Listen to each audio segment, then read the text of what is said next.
Giants, they are right now sitting at, I guess, one of the records that people would be sort of dumbfounded to believe, 5-10, and they are vying for that last spot in the NFC playoffs. It's a 3-team race heading into week 7. And, it's going to be interesting seeing that the Sunday night game and the two biggest games are going to be against a bunch of under 500 teams fighting for a playoff spot. I am Earl Holland, and here with me to talk about the Giants is someone who's been on this show before, who's been on a full-fledged podcast. It is Vinny Varadarajan. A lot of you guys know the all-time winningest player in Sports Jeopardy history, and it's great to have you back, Vinny. How are you doing, and what has it been like seeing how the NFC East has been struggling? Hey, Earl, thanks for having me on. Hope you're doing well, and hope you had a great Christmas and New Year's. It's surreal, like a 5-10 team going for the playoffs, and part of me is excited about the fact that they have a shot.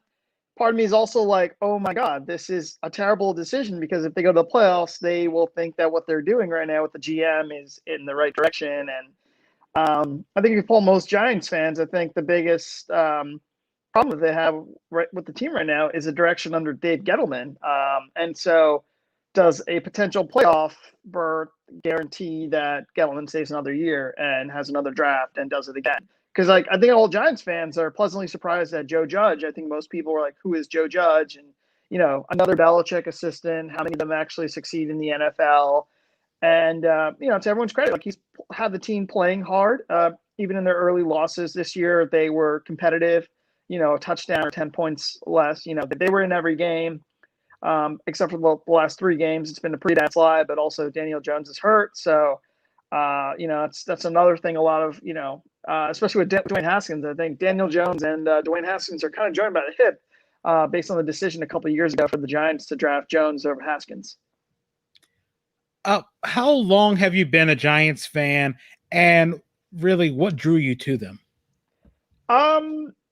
I probably started watching football a little bit later on. I think I was like maybe 13 when I started watching football regularly. I think before I would just like wait for football to end so I could watch Futurama at 7:00. But, my dad was a Giants fan, so I watched a lot of the Giants games. So like, I knew about Michael Strahan a little bit, maybe more from the Chunky Soup commercials than anything else. And I do remember the beatdown, the 41 donut game over the Vikings in the NFC Championship game. But I really started following them in 2002 when they drafted Jeremy Shockey. They had Kerry Collins as their running back, as their quarterback. Tiki Barber was getting really good. Still had the fumbling problem. It was like the last time they made the playoffs under Jim Fossil. So I vividly remember the loss to San Francisco, where they blew like a 20-point lead, something like that, and they lost because of a busted snap. Because the long snapper who had a 20-year great career, Trey Junkin, look him up one day.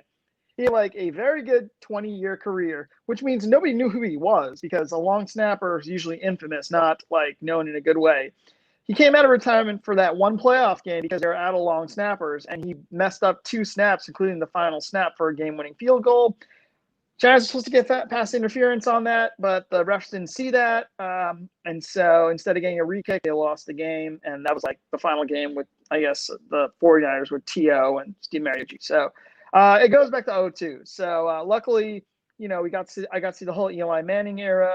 Exit Tiki, enter, Ahmad Bradshaw, enter Brandon Jacobs, that whole beast of Giants football. And Giants DNA has always been power running, control the clock, great defense. And so it went from, Michael Strahan to Osi Umenyiora to Justin Tuck to Jason Pierre-Paul.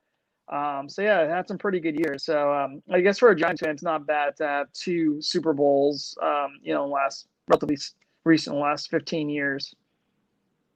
It's funny you're talking about the power running. I always think of those old days. Rodney Hampton, Dave Meggett, of course, Phil Simms at the tail end before the the Dave Brown era. Ugh. Well, a lot of Giants fans also aren't really fans of Daniel Jones. Initially, I wasn't either, just basically because the last time the Giants drafted a quarterback from Duke, it was a disaster, and that was the Dave Brown era. But yeah, the Giants DNA, I love that it really hasn't changed too much. And yeah, they've had some like strong arm passers, but they still rely a lot on the ground and pound, and they've had a great run. And it's good that they've gotten back to that strength. The defense has really come alive. They've had some good acquisitions recently. I think Blake Martinez was a recent sign. I think James Bradbury was too. So they're getting there on the defensive side, but I think as the season's gone by, the defense has just become fatigued because they're just out there way too much because the offense isn't there to support. And part of it is Saquon Barkley being lost for the year. Part of it is Daniel Jones getting injured. And Colt McCoy, it's a lot to ask a backup quarterback to step up. But this is the NFC East. Everyone has a backup quarterback playing meaningful football this year. This is just insane. Like I think this will be the first time like a season ends and like an entire division has backup quarterbacks finishing up. Like, you got Dalton in Dallas. You've got Jalen Hurts, probably the new starter in Philly. I don't know. Is Alex Smith, did he count as the backup technically? Because the season started with what, Allen or Haskins? Yeah, I think he has to be. He was not. Yeah, Haskins was a starter, and the thing about it is that Smith was pretty much a scratch. A scratch for I guess I think the first 6 weeks or so. Kyle Allen. Pardon me. Alex Smith was scratched for the first couple of weeks, so it was pretty much. It was Haskins and Allen. Then Allen got hurt. Then Haskins got benched, and Allen was playing. And I think that Rivera was trying to bide his time with Smith before making sure he was safe. It's funny. The only reason I thought that Smith would be okay was the game he came back was against the Rams, and I think maybe it was the third, fourth play. Aaron Donald just pancaked him. And, it invokes obviously the injury to him a couple of years ago, but it reminded me so much of Lawrence Taylor on Joe Theismann, in 85.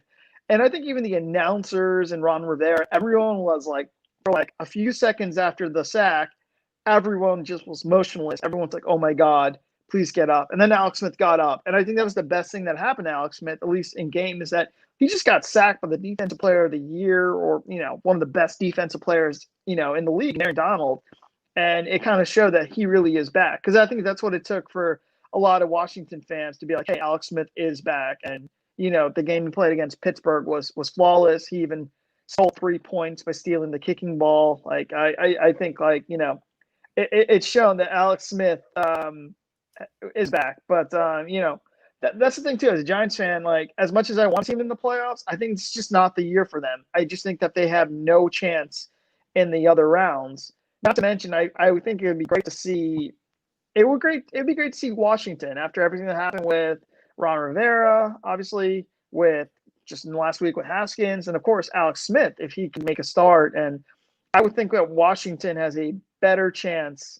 Of all the three teams, probably Washington has the best chance against Tampa Bay just because Chase Young is amazing. He is definitely the rookie of the year defensively, and he's going to be there for years to come. And to have him line up against the offensive line and Brady would be in for a long day. But that's way far back. But I think with Giants fans, it's split down the middle. You're going to have your camp that's fine with going into a, winning and then hopefully getting in because Washington loses. But I think the other camp is just, I don't know if it'll really help them because it'll be like a mirage. They'll think that, that they're okay when there are definitely areas to go through. But it's a toss up. What were the expectations coming into the season? I assume that if you were told that 5 wins under a first-year head coach, amazing! And your star running back was lost from the second game onwards. Yeah, I would buy this in a heartbeat. I think it's been great. I think they showed a lot of poise. And I think the best win of the season was when they won on the road with Colt McCoy as their starting quarterback. They beat Seattle in Seattle, which they haven't had good time with, and they dominated. They played error-free football, and they played hard. And I think a lot of Giants fans in the first month knew that they're playing hard for Joe Judge. Giants fans can look just across the parking lot to the Jets with Adam Gase, and notwithstanding the last 2 games, but they kind of gave up a long time ago. The Giants are playing hard, and fans really respect that. And I'm sure if fans were at the stadium, they would be cheering. They'd be booing at some point, but they'd also be cheering because Giants fans know when a team is on the rise, and they are on the rise. It's just, I just feel like they're better served by getting a higher draft pick than they are, sneaking into playoffs because the division's so bad. And yeah, you're hosting a playoff game, but I don't know. I just think that a 6-10 team, that's just. Yeah, seeing the way, if worst case scenario happens for Washington and Dallas, and best case happens for the Giants, a 6-10 team will be the worst team in the Super Bowl era ever to make the playoffs. But things are, weirder things have occurred. Yeah, the Giants, their late owner Wellington Mara, when they won the NFC Championship in 2000, they beat the Vikings 41-0, 41-0. I think he said on the field, he's like, we're the worst team to ever win the conference, and in a few weeks we'll try to be the worst team ever to win the Super Bowl. And the Giants have won the Super Bowl as a 9-win team, which has never been done before. And so there is that. The Giants, there's something to be proud about being division champions, but I just feel like a 6-10 team. That's just like, I don't know. I don't know how I'd feel about if I were on a team that's like so mediocre, the division's so mediocre. I mean, there's so many better teams. I mean, look at the AFC. Like, there might be an 11-win team in an expanded playoff that doesn't get into the AFC playoffs. Like, and then here you have a team that's won almost like half as many games hosting a playoff game. I think the NFL has a great setup, with the one exception of, I think like whoever has the better record in like the wild card matchup, even if it's the wild card team versus a division winner, they should host a game. That's one thing I would want to change. But anyway, the Giants have to play hard against the Cowboys because Dallas has their mojo going. They played so well the last few weeks. They've gotten back together. And they've been through a lot of hardship too. Their strength and conditioning coach passed away suddenly about a month ago, and he used to coach for the Giants too.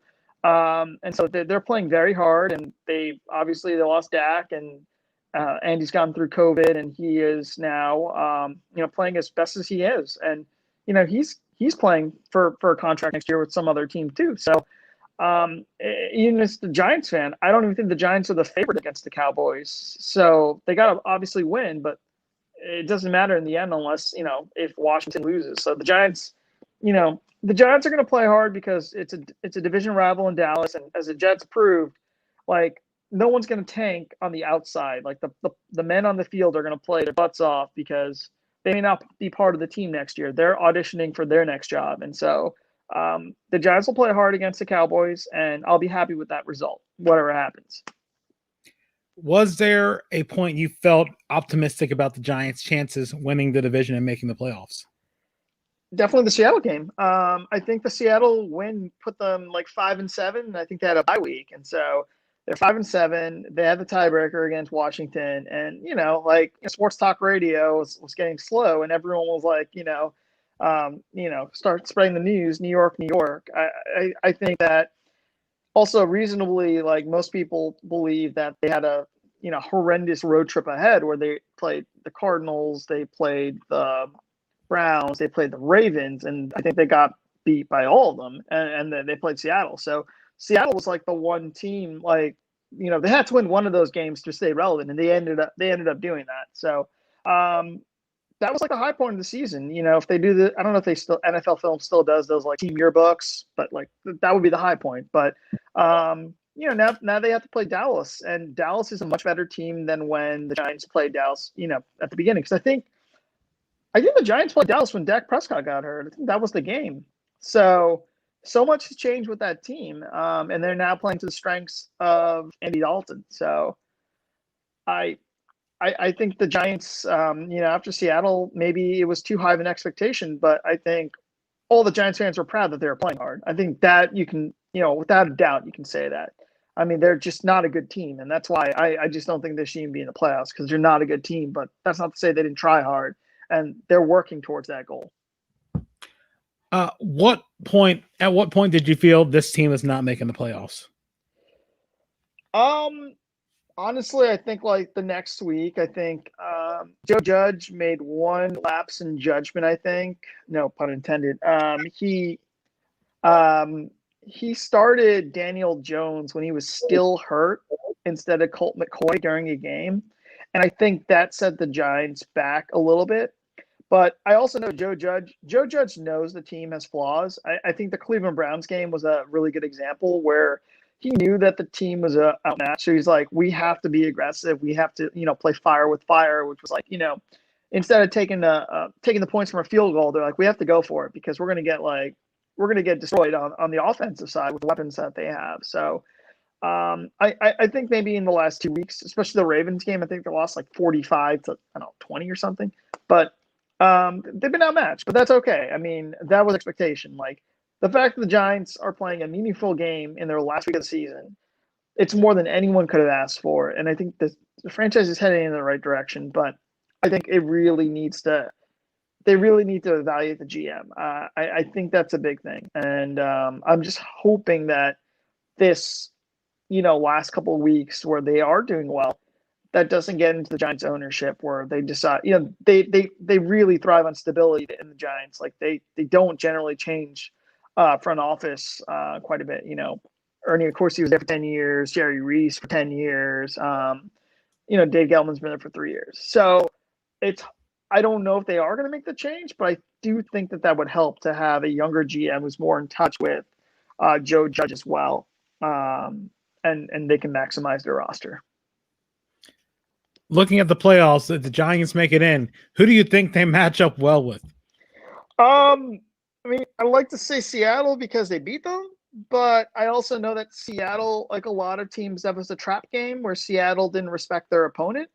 So I think that what's happened in the last few weeks with like the Rams and the Browns losing to the Jets, I think every team is on like red alert that they're trap games and to really respect your opponent. So I don't really know if they match up well. I mean, they probably would match up best against, I'd say the Rams, to be honest. The Rams, because I don't trust their offense with Jared Goff, even if he's healthy. But based on the scenarios, like they would face the NFC East division winner would face Tom Brady and the Bucks. And even though Tom Brady hates the Giants in the playoffs, the Giants obviously beat the Patriots twice in the Super Bowl. I think that the Giants defense still isn't enough to stop Tom Brady completely. And so I don't really think there's a team that really fits the Giants that, really matches up well against the Giants. They just, right now, they're just a little bit tired on defense and they don't have enough offensive playmakers. Who are you concerned about seeing in the playoffs?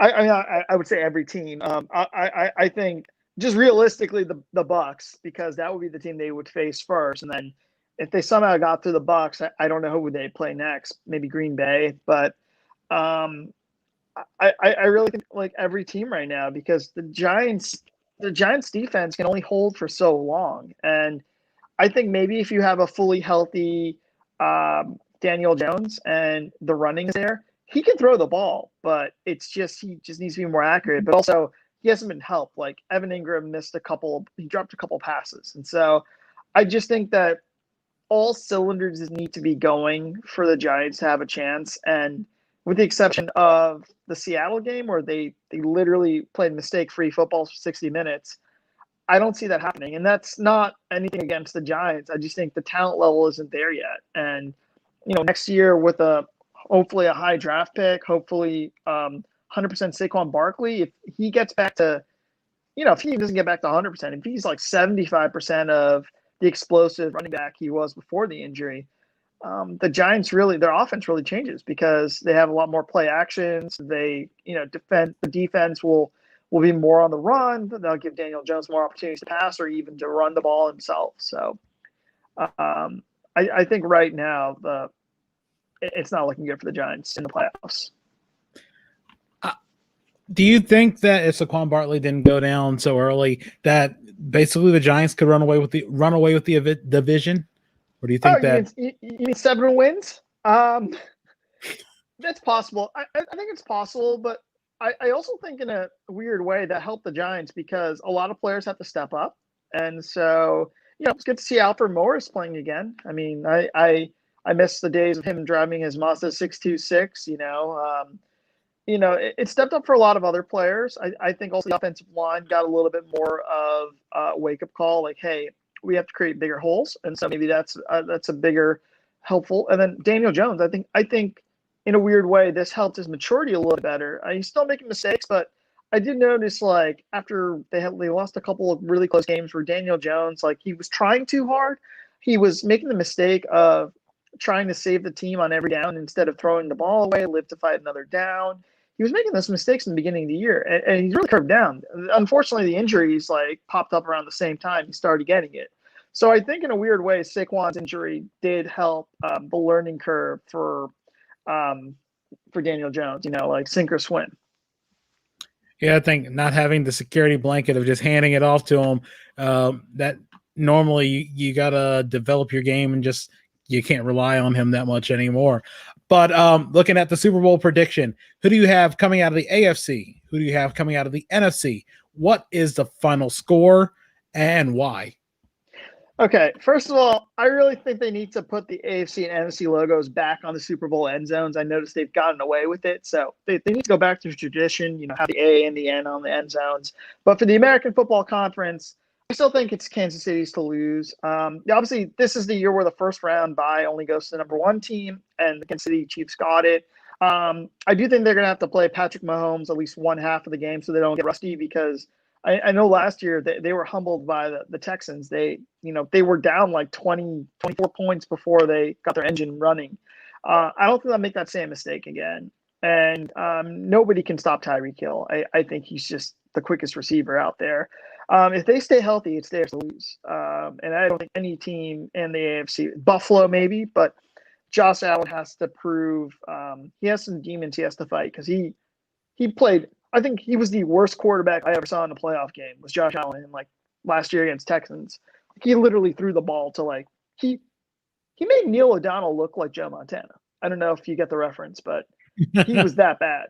So Josh Allen has a lot to prove, but they would be the one team I think could match up with Kansas City, but you never know. I mean, this is 2020. It could be the Browns. Who knows? But I put my money on Kansas City. The NFC, I think I'm praying for a Packers versus Saints NFC Championship game, because I would love to see one of those two quarterbacks, Brees and Rodgers, get back to the big show.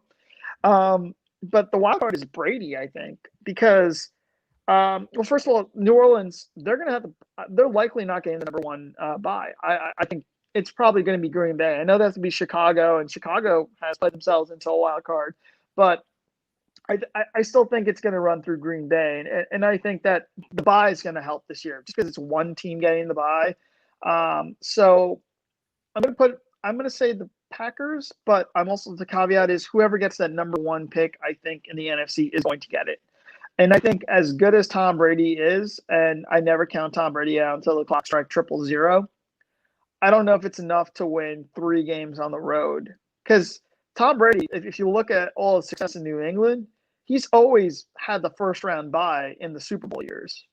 Very rarely did he have to play a wild card game. If he did, he never played on the road starting the playoffs. So that, maybe with COVID, it doesn't make much of a difference, but, a warm weather team playing in cold weather, Tampa Bay is in New England. So I'm going to go with the Chiefs and the Packers, and because I love offense, 45-38 Chiefs.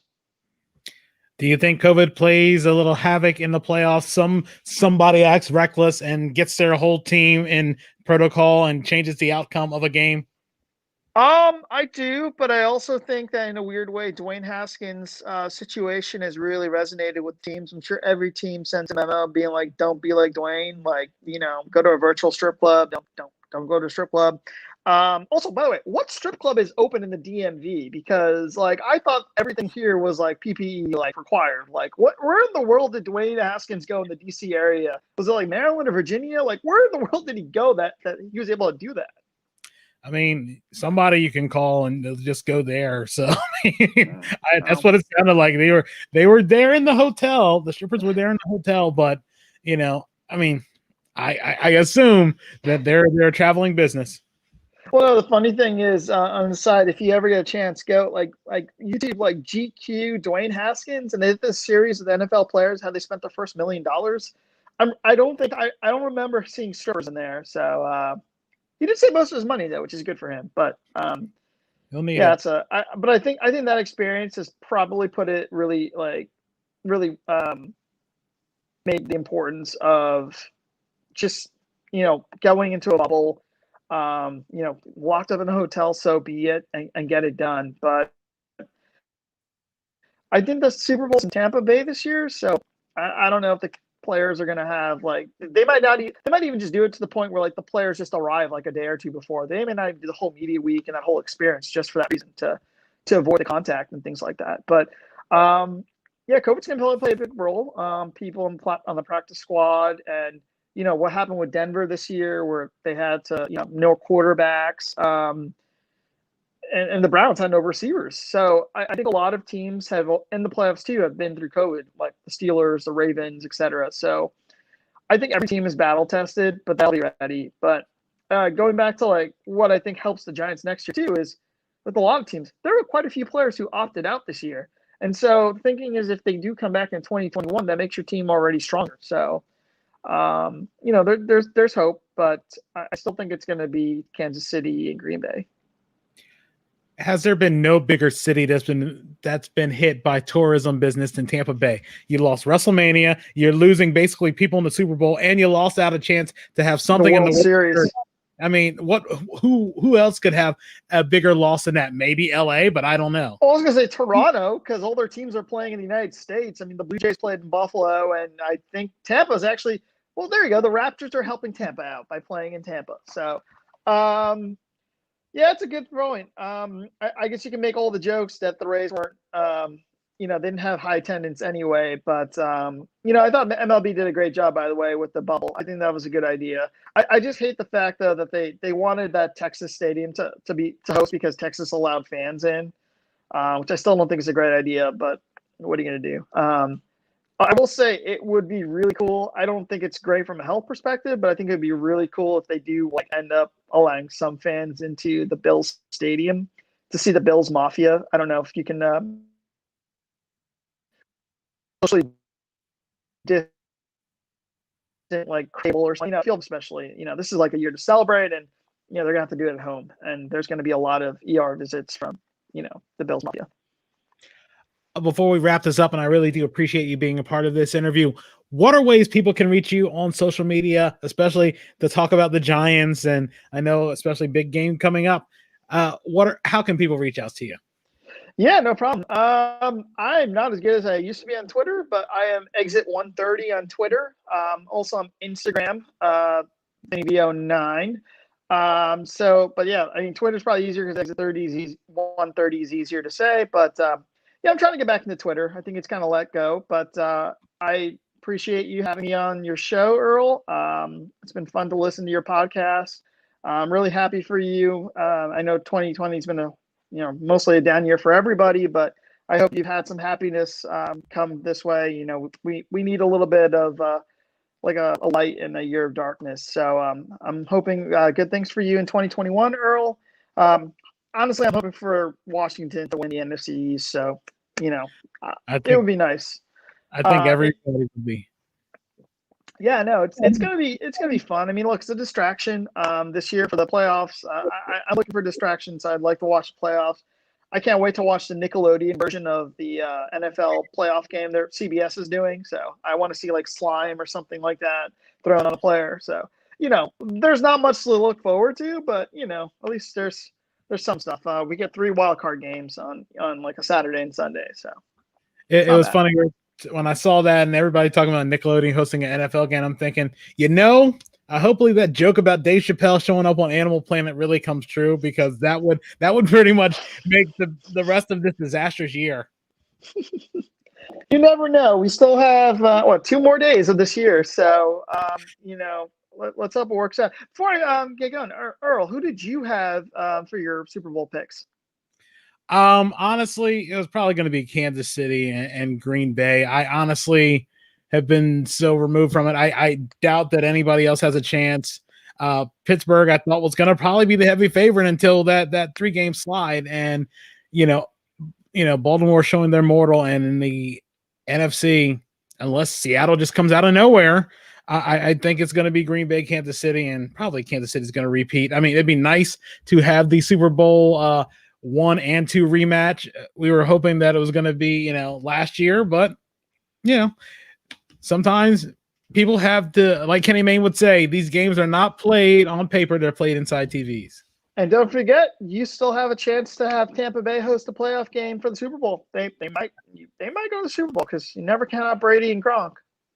Yeah, they need a lot of help. They would need basically the 7 seed to basically run the table, and the Bucs run the table for them to even host a game. But I'll say this, man, as a Washington football fan, you should know, like, sometimes luck helps. I think in was it like 87 when with Doug Williams and Darrell Green, I think like something ridiculous, like I think Anthony Carter had like 300 yards as a Viking against the 49ers.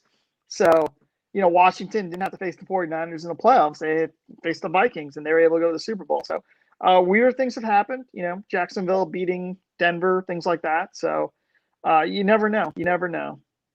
As one of my other previous guests, and someone that I think you have a lot of memorabilia collection in common with, Ben Penserka, he likes to tout the Kevin Garnett in the NBA Finals, saying anything is possible. So, I mean, I just believe it. I definitely believe it. I'm pretty sure he only did that because he was with Adidas, and that was like, I think Impossible is Nothing was their logo. I'm pretty sure he just did that because he knew Adidas would pay him. Oh, probably. That's the best way to look at it. Well, Vinny, I really appreciate it. For anybody who's listening, we'll be back very soon. We're going to keep the focus on the NFC East. Matthew Lang will talk about the Dallas Cowboys, who are also 3-team dance of mediocrity. For Vinny Varadarajan, I am Earl Holland. We'll see you back in a little bit. And then after the Cowboys, we're going to wrap it up with Who Dat Nation, and we're gonna have the Saints as well. Again, thanks for listening, you guys. We'll see you guys in a little bit, and we'll continue this off air.